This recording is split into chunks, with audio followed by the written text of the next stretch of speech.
શું તમે જાણો છો કે ગર્ભવતી મહિલાને ડિપ્રેશનમાંથી બચાવવા અને બાળકના આઈક્યુને વધારવા માટે આપણા શાસ્ત્રમાં એક આખી સ્પેશિયલ થેરાપી આપેલી છે?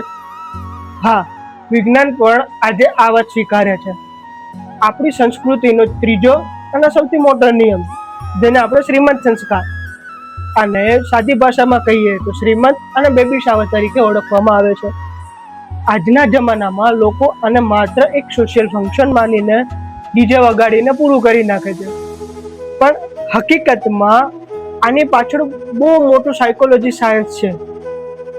ગર્ભધારણના 6થા કે 8મા મહિનામાં બાળકના મગજનું ન્યુરોન્સ બહુ ઝડપથી એક્ટિવ થતા હોય છે.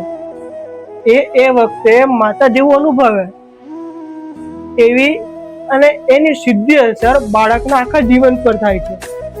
એટલે જ આ સંસ્કાર દ્વારા ઘરમાં એવું પવિત્ર અને ખુશખુશાલ વાતાવરણ બનાવવામાં આવે છે કે જેથી માતા એકદમ તણાવ મુક્ત રહે.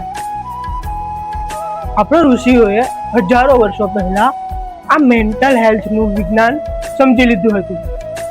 આ માહિતી હરેક પરિવાર સુધી શેર કરજો, કારણ કે આના પછીનો ચોથો સંસ્કાર તો એવો છે કે જે બાળકનો જન્મ થતાં જ હોસ્પિટલમાં જ કરવો પડે એમ છે.